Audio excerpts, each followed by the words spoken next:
Wabil khusus di mazhab kita, mazhab Imam Syafi'i, itu wajib diawali dengan niat.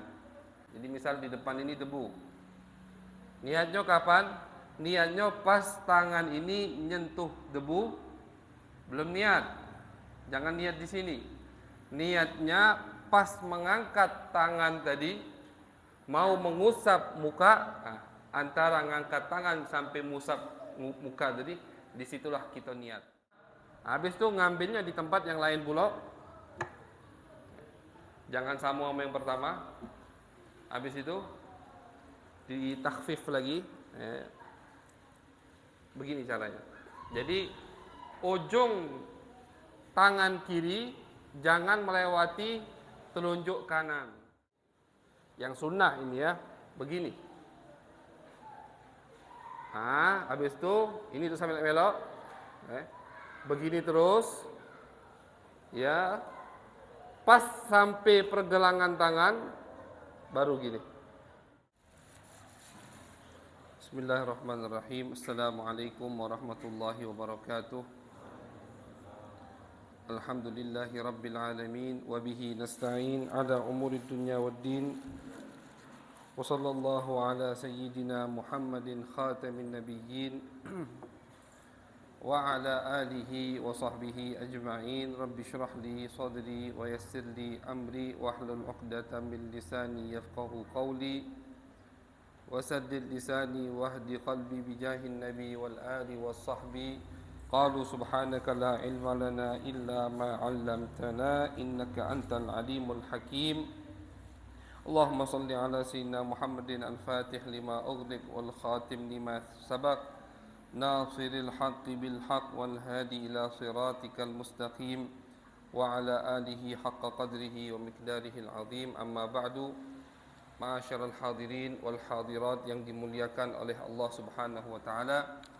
Alhamdulillah, puji syukur kita kehadirat Allah Subhanahu wa taala karena atas nikmatnya dan taufik hidayatnya kita bisa kembali berkumpul ditemukan di tempat yang penuh barakah ini insyaallah. Dan salawat serta salam kita hadirkan kepada junjungan kita Nabi besar Muhammad sallallahu alaihi wasallam, penyebab dari semua kebaikan ini. Karena kalau tidak ada beliau, tidak ada semua yang kita lakukan sekarang ini. Ma'asyiral hadirin wal hadirat, menyambung daripada kajian kita malam Sabtu yang lewat, masih di dalam bab tayammum, yang mana sudah kita jelaskan bahwasanya tayamum itu adalah kelebihan untuk umat Nabi besar Muhammad sallallahu alaihi wasallam. Dari umat-umat terdahulu tidak ada yang namanya tayamum. Dan kita sudah jelaskan juga dan kita sebutkan bahwasannya termasuk syarat-syarat tayamum yaitu adalah harus memindahkan debu dan harus setelah masuk waktu sholat yang ingin kita lakukan. Kemudian kita juga sudah bahas, sudah kita kaji sebab yang membolehkan kita untuk tayammum, yaitu ada 3. Yang pertama, tidak adanya air. Yang kedua, takut untuk menggunakan air karena sakit atau selainnya. Misalkan di sungai tadi ada buaya atau ada musuh kita sehingga kita tidak bisa untuk sampai ke tempat air tersebut, maka boleh kita tayammum. Yang ketiga, ada air tapi dibutuhkan untuk kita minum atau untuk binatang-binatang ternak kita, binatang-binatang yang muhtaram. Mungkin minggu kemarin belum Al-Fakir jelaskan apa binatang yang muhtaram. Kata ulama, binatang yang muhtaram selain anjing dan selain babi. Selain anjing, selain babi, selain orang murtad, itu kalau ada air dibutuhkan untuk mereka. Selain 3 ini kita boleh tayammum. Jangan kita pakai baju tadi untuk wudu sehingga ada misalkan kambing atau sapi tidak bisa minum gara-gara kita wudhu, tidak boleh. Biarlah kita tayamum air tadi buat sapi dan kambing kita minum. Ini juga termasuk gambaran daripada rahmat agama Islam.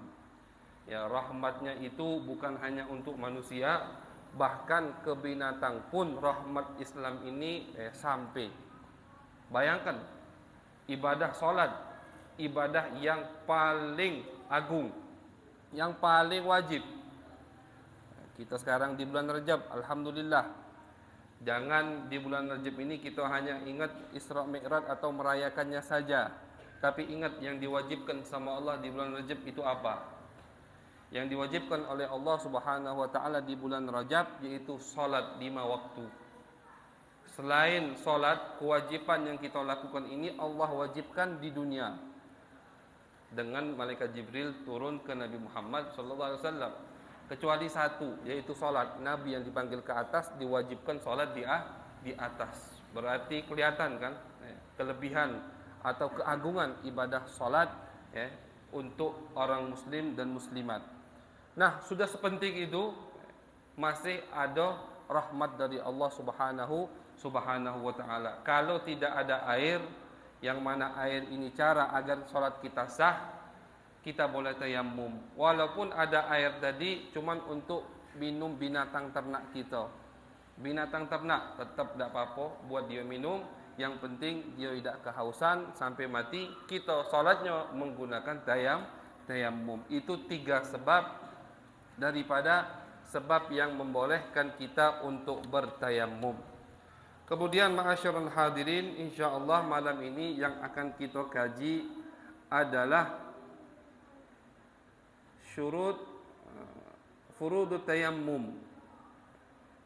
Furudut tayammum. Furuduhu qala al-muallif rahimahullahu taala wa furuduhu arba'atun. Al-awwalu an-niyatu makrunatun bi naqli turabi wa bi awwali juz'in yamsahuhu minal wajhi. Yang pertama, furud tayammum atau kewajiban yang harus kita lakukan ketika kita mau tayammum, yaitu adalah niat. Karena dengan hadis Nabi besar Muhammad sallallahu alaihi wasallam bersabda, innamal a'malu binniyat. Jadi semua amal ibadah kita itu harus diawali dengan niat. Karena hadis dalil tadi, innamal a'malu binniyat. Salat wajib niat, wudu wajib niat, tayammum wajib niat, puasa wajib niat, apalagi zakat wajib niat, haji wajib niat. Semua amal ibadah yang kita lakukan, wabil khusus di mazhab kita, mazhab Imam Syafi'i, itu wajib diawali dengan niat. Tempat niat di tayammum ini ketika pertama kali kita menyentuh debu dan mengusap debu tadi ke muka. Jadi misal di depan ini debu. Niatnya kapan? Niatnya pas tangan ini menyentuh debu, belum niat. Jangan niat di sini. Niatnya pas mengangkat tangan tadi, mau mengusap muka, antara mengangkat tangan sampai mengusap muka tadi, disitulah kita niat. Tempat niat pas tayammum. Kalau wudu, kapan niatnya wudu? Pas pertama kali ngebasuh bagian muka, di situ niat. Kalau tayammum agak beda sedikit. Mulai niatnya pas mau ngangkat tangan dari tempat debu, sebelum menyentuh muka, disitulah kita niat untuk tayammum. Tidak usah diruat-ruatkan. Niatnya itu kata ulama. Nah, apa niatnya? Wa yanwi al-mutayammimu istibahatas salati mathalan. Niatnya, ya Allah, aku niat dengan tayamum ini agar aku diperbolehkan salat. Niatnya beda sama wudu. Kalau wudu niatnya aku niat wudu untuk mengangkat hadasku. Kalau tayamum tidak, aku niat ya Allah tayamum ini tidak harus bahasa Arab, boleh bahasa Indonesia. Aku niat ya Allah tayamum ini agar diperbolehkan sholat. Kenapa niatnya tidak seperti niat wudu? Kata ulama, karena tayamum ini aslinya tidak mengangkat hadas. Jadi kita batal dengan kentut atau buang air kecil. Itu ada hadas kecil kan? Tidak bisa mengangkat hadas kecil ini kecuali wudu. Makanya ketika tidak ada wudu baru kita diperbolehkan tayamum.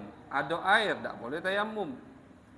Dak katik banyu baru boleh tayamum, dan niatnya pun karena tayamum ini pengganti daripada wudu, niatnya bukan niat mengangkat hadas. Niatnya hanya ya Allah, aku niat tayamum agar diperbolehkan sholat. Kalau niat mengangkat hadas, tak sah tayamumnya. Kenapa? Karena tayamum tidak mengangkat hadas. Debu tidak bisa mengangkat hadas. Yang hanya bisa mengangkat hadas kita adalah wudu. Hadas kecil, hadas besar mandi. Begitu juga kalau kita tayamum ini karena hadas besar. Ada orang yang junub, keluar sperma, mau mandi tidak ada air, sudah masuk waktu sholat subuh. Apa yang harus dia lakukan? Tayamum. Tayamumnya macam mana Ustaz? Debu disiram ke badan segala-galanya? Tidak. Tayamumnya persis seperti tayamum ketika kita mau mengangkat hadas kecil. Sama cak wuduk tayamumnya. Jadi bukan cak sahabat yang kemarin kan? Sahabat Ammar bin Yasir, ketika di perjalanan beliau junub, ada hadas besar. Akhirnya kata beliau, kalau tayamum itu menggantikan wudu yang dibasuh muka sama tangan, ini ada tayamum menggantikan mandi besar.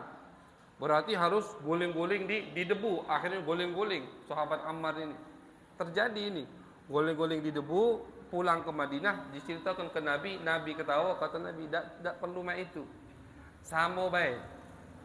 Tayamum ketika orang mempunyai hadas kecil atau hadas besar, caranya sama, hanya mengusap muka dan mengusap tangan kanan kiri sampai sikunya. Itu caranya. Walaupun dia mempunyai hadas besar, niatnya sama. Aku niat tayamum ini agar diperbolehkan sholat, istibahah, agar diperbolehkan sholat. Dan apabila misalkan kata ulama, kalau dia salah, dia kira dia mempunyai hadas kecil, tak taunya dia punya hadas besar, sama sah. Dia tak tahu dia punya hadas besar, dikira dia punya hadas kecil. Akhirnya dia niat tayamum untuk diperbolehkan sholat, sah tetap. Kenapa? Karena di tayamum mandi dan wudu itu sama. Jadi furudul tayamum, kewajiban yang harus kita lakukan ketika kita mau tayamum, yang pertama adalah an-niyah, yaitu adalah niat. Dan niatnya sekali lagi hanya untuk diperbolehkan sholat. Sudah cukup segitu niatnya. Yang kedua, ats-tsani mashul wajhi tulan wa ardan hatta al-muqbila min anfihi wa syafataihi. Mengusap bagian muka, panjangnya dan lebarnya seperti persis di bab wudu. Panjangnya muka itu dari tempat tumbuhnya rambut sampai akhir dagu, itu panjang. Lebarnya muka dari setelah telinga sini sampai sini lagi, itu lebar. Berarti segini ini harus kena debu semua. Hatta al-muqbila min anfihi wa syafataihi. Sampai sini juga harus kena, hati-hati. Pas tayamum, berarti sini kena. Wal muqbila min syafataihi, bibirnya juga yang bagian depan harus kena debu. Tapi debunya tidak tebal. Kaget kita bahas di sunnah tayamum. Sunnah tayamum itu debunya ditipiskan. Jadi pas kita ngambil debu, ini kan Jangan tebal-tebal itulah masuk, jangan sakit pula agak. Agama tidak menyusahkan.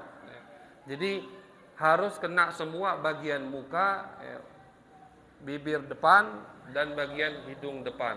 Tidak harus dimasuki, jangan. Udah? Ya, jadi furudut tayammum yang kedua membasuh muka tadi dari panjangnya dan lebarnya muka. Nah, masalah jenggot, walaupun seseorang mempunyai jenggot yang tipis, yang mana jenggot tipis ini kalau kita ingat di bab wudu harus kena air, kan gitu. Jenggot tebal harus kena air, depannya baik. Jenggot tipis harus masuk banyu. Tapi kalau di bab tayammum, walaupun jenggotnya tipis, itu tidak harus debu tadi masuk ke dalam jenggot, tidak harus. Jadi bagian luar baik memang, tapi semua harus kena. Bagian luar muka semua harus kena. Jadi agama ini tidak menyusahkan. Ya. Kata Nabi Muhammad, basyiru wala tunaffiru. Ya. Jangan nyusahkan di dalam agama. Itu yang kedua. Yang ketiga, ats-tsalitsu furudut tayammum yang ketiga adalah mashul yadaini ma'al mirfaqain. Mengusap tangan sampai ke siku. Caranya cak mana? Ya, kaget kita praktekkan caranya bagaimana. Jadi mengusap tangan dari telunjuk sampai ke siku. Dan semua yang ada di tangan persis seperti wudu harus kena, tapi tidak perlu sampai digosok-gosok. Misalkan ada wong bulu tangannya cak tebel nian, tidak harus kena sampai dalamnya. Beda sama di wudu. Kalau di bab wudu, bulu rambut atau ada orang misalkan bulu tangannya tebal cak rambut, itu hukumnya tidak ada cak jenggot, beda. Tetap harus kena air sampai ke kulit. Tetap harus kena air sampai ke kulit kalau bulu tangannya tebal. Tapi kalau di bab tayammum tidak. Yang diusap hanya bagian depannya saja. Kemudian yang terakhir furudut tayammum adalah ar-rabi'u at-tartib. Ai bainal mashatain, harus tertib dalam melakukan cara bertayammum tadi. Yang pertama usap mukanya, baru yang kedua mengusap tangannya. Ya. Adapun praktek tayammum ma'asyiral hadirin, praktek tayammum yang mungkin sebagian kebanyakan sudah tahu, cuma tidak apa-apa, kita buat murojaah. Jadi ambil debu dimanapun, begini. Habis itu sunnah ditipiskan debunya. Habis ditipiskan, baru niat ngusap muka. Kena galau sekali. Tak sunnah taslif, tidak sunnah 3 kali, tidak ada. Jadi sunnah-sunnah wudu itu semua bisa dipraktekkan di tayammum kecuali yang 3 kali, tidak ada. Tak kati sekali be. Oh nak 3 kali sunnah, tidak kati. Tak usah ngarang, tidak kati sunnah 3 kali. Sekali sudah. Habis itu ngambilnya di tempat yang lain pula. Jangan sama yang pertama. Habis itu ditakhfif lagi. Begini caranya. Jadi ujung tangan kiri jangan melewati telunjuk kanan. Itu yang sunnah. Begini. Dan jempol kiri tidak usah melok-melok. Nah inilah. Jadi ujung tangan jari kiri jangan melewati jempol telunjuk tangan kanan, telunjuk kanan. Jadi begini. Jadi bukan begini. Yang sunnah ini ya, begini. Habis itu ini tuh sampai melok. Begini terus. Ya. Pas sampai pergelangan tangan baru gini. Pas sampai pergelangan tangan baru begini ya. Habis itu terus yang sini, kenanya di sini. Terakhir. Jempol baru bagian yang terakhir. Sekali lagi begini. Ya. Habis itu pas sampai pergelangan tangan baru dipeluk, ya istilahnya dimasukkan lagi dikit. Terus kita jarang yang mempraktekkan tayamum. Alhamdulillah ya, banyu ada terus. Tapi kalau di tempat lain mungkin sering kan itu, apalagi yang mungkin yang kedinginan, boleh. Terus bagian kanan juga begitu, sama persis. Habis itu sunnah begini. Dah gitu aja tayamum, tidak susah, tidak ruwet. Itu cara tayamum yang sunnah Nabi besar Muhammad sallallahu alaihi wasallam. Jadi 4 furudut tayamum: usap muka, usap tangan. Yang pertama niat, kemudian mengusap muka dan mengusap tangan. Yang terakhir adalah at-tartib, harus buka dulu baru dan harus 2 pukulan. 2 kali ngembek debu. Itu tak bisa misalkan bisa Ustaz, tak tahu caranya cak mano, misalkan bisa sekali bayang ngembek debu buat muka dan buat tangan, tetap tak cukup. Harus 2 kali pukulan. Karena Nabi Muhammad SAW yang mengatakan at-tayammumu darbatan. Kata Nabi, tayamum itu 2 kali pukulan. Yang pertama buat muka, kata Nabi, darbatun lil wajhi wa darbatun lil yadain. 1 kali begini buat muka, kata Nabi, dan 1 kali lagi buat 2 tangan. Jadi harus 2 kali pergerakan gini. Tak cukup sekali, tak sah. Itu syarat tayamum. 4 syarat tayamum. Kemudian setelahnya adalah yubtiluhu, yang membatalkan tayamum. Apa baik yang membatalkan tayamum? Qala wa yubtiluhu ma yubtilul wudu. Yang pertama yang membatalkan tayamum adalah yang membatalkan wudu. Jadi misalkan dia sudah tayamum, belum sholat, tiba-tiba kentut, tayamum lagi. Oh, ini kan bukan dari wudu, sama be. Yang membatalkan wudu juga membatalkan tayamum. Yang kedua yang membatalkan tayamum adalah ar-riddah, yaitu murtad. Na'udzubillah min dzalik, ketika seseorang keluar dari agama Islam. Karena tayamum ini sifatnya lemah atau sifatnya pengganti. Jadi ketika seseorang murtad, tayamumnya batal. Berbeda dengan wudu.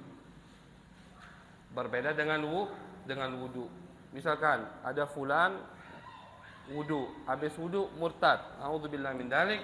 Setelah murtad kembali lagi ke agama Islam, nak salat langsung baik salat. Tak perlu wudu lagi. Kenapa? Karena murtad tidak membatalkan wudu. Berbeda dengan tayamum. Kalau dia sudah tayamum terus dia murtad, kembali ke Islam mau salat, harus tayamum lagi karena tayamumnya sudah batal. Kemudian yang membatalkan tayamum juga zawalul mani qabla syuru'i fi sholati allati tayammama laha. Hilangnya alasan dia tayamum. Misalkan kita tayamum. Ngapa kita tayamum? Tidak katik banyu. Sudah tayamum gitu semasjid. Ketika kita mau sholat, belum kita selesai mengucapkan takbiratul ihram, hujan turun. Batal kalau tayamum kita. Ai tanggung Ustaz, lah takbir tak boleh. Batal kalau tayamum kita. Karena yang membatalkan tayamum hilangnya penyebab kita tayamum. Apa sebab kita tayamum? Sebab kita tayamum katik banyu, ada banyu, batal tayamum. Sebab kita tayamum, misalkan ada orang yang tayamum karena sakit, sakitnya sembuh, batal tayamumnya. Harus menggunakan air. Kecuali satu gambaran yang tayamumnya tidak batal. Misalkan kita ini, jadi itu ya. Ini masalah tayamum yang tidak ada air. Kalau orang tayamum sebabnya tidak ada air, itu ada perinci sedikit lagi. Apa perincinya? Dilihat kata ulama, tempat dia tinggal itu rata-rata atau biasanya ada banyu apa tidak? Tempat dia tinggal. Kertapati misalkan, oh biasanya ada banyu Ustaz, banyak tuh sekamik banyu, alhamdulillah. Tapi tak tahu hari ini banyu kering. Nah, kita pas tayamum di situ, di sini, wong Kertapati, karena sering ada banyu di sini, tapi pas hari ini tidak ada air, mereka tayamum karena tidak ada air, tayamum salatnya mereka itu harus diulangi. Ini sekali lagi tayamum yang karena tidak ada air. Dilihat kata ulama, tempatnya jingok dulu. Tempatnya tuh biasanya ada banyu apa tidak? Palembang ini deres banyu kalau. Katik insyaallah daerah yang katik banyu. Seringan ada banyu kalau tempat Palembang. Kertapati Pelaju di mana be? Nah, tiba-tiba satu hari tidak ada air sama sekali di Kertapati. Maka orang Kertapati sholatnya dengan tayamum. Sholatnya itu wajib diqadha apa tidak? Wajib diqadha. Kenapa wajib diqadha? Karena tayamumnya wong Kertapati tidak ada air dan Kertapati tempatnya biasanya banyak banyunya. Beda lagi kalau tempat yang memang jarang ada air di padang pasir. Ada orang lagi perjalanan di tengah-tengah padang pasir, tidak ada air. Dan memang padang pasir tidak ketik banyu. Tayamum dia di situ, salat yang dia pakai dengan tayamum tidak wajib diqadha karena tempatnya memang tidak ketik banyu. Itu perinci yang masalah karena tidak ada air. Nah, jadi ini berkaitan dengan masalah tadi. Ketika orang yang tayamum karena tidak ada air dan tempat dia tayamum tadi biasanya banyak banyu, sebelum dia sholat atau bahkan dia sudah takbir, turun hujan, sholat dia batal, tayamum dia batal. Kenapa sholat dia batal, tayamum dia batal? Tayamum dia batal karena banyu tuh turun. Sholat dia batal karena percuma baik kata ulama. Sholat kau ini kaget bakal dikodok juga. Harus pakai banyu karena tempat kau tempat banyak banyu biasanya. Daripada kau sholat 2 kali, yang pertama tidak ada hasilnya, batalkan wudhu, sholat baru lagi. Jelas insyaallah. Ya. Jadi yang tayamum di tempat yang biasanya ada air tapi tiba-tiba tidak ada air, walaupun dia sudah takbir, turun air atau datang banyu banyak, sholat dia harus diputus. Kenapa? Karena sholat dia ini tidak dianggap karena tetap wajib qadha. Berbeda orang tadi yang di padang pasir. Lagi tengah-tengah sholat, dia sholatnya pakai tayamum. Padang pasir tempat memang tidak ketik banyu. Tengah-tengah sholat hujan deras. Di situ dia tidak wajib membatalkan sholatnya. Kenapa dia tidak wajib membatalkan sholatnya? Karena sholatnya ini tidak wajib diqadha. Sholatnya diterima, sah, dianggap. Cuman sunnahnya dia batalkan biar dia melakukan sholat tadi dengan air daripada tayamum. Jelas insyaallah. Jadi yang membatalkan tayamum yaitu hilangnya sebab yang mana dengan sebab tersebut kita tayamum. Orang sakit tayamum, sembuh penyakitnya, wajib dia menggunakan air dan sholatnya diulangi. Wala yaf'alu itu 3 ya. Jadi hanya yang membatalkan tayamum jadi 3. Pertama yang membatalkan wudu, kedua murtad keluar dari agama Islam, dan yang ketiga adalah hilangnya sebab-sebab yang mana dengan sebab tadi dia diperbolehkan tayamum. Kemudian wala yaf'alu bitayammum al-wahidi fardaini bal fardan faqat wa ma syaa minan nawafil allati dakhala waqtuha qabla tayammum. Tidak boleh dilakukan dengan tayamum 2 salat fardu. Jadi tayamum ini kalau sifatnya pengganti daripada wudu, ketika kita tayamum, kita gunakan untuk sholat isya. Kita gunakan untuk sholat isya. Nah, habis itu kita pakai untuk subuh, boleh apa tidak? Tidak boleh.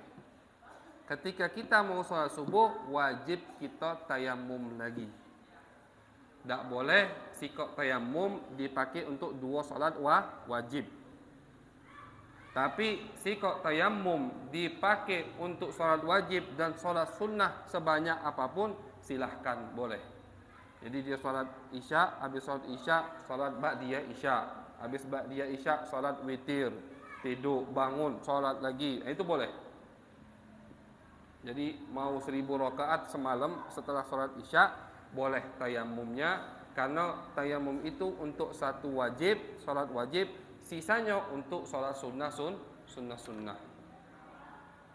Kata ulama termasuk seperti solat wajib khutbah Jumat.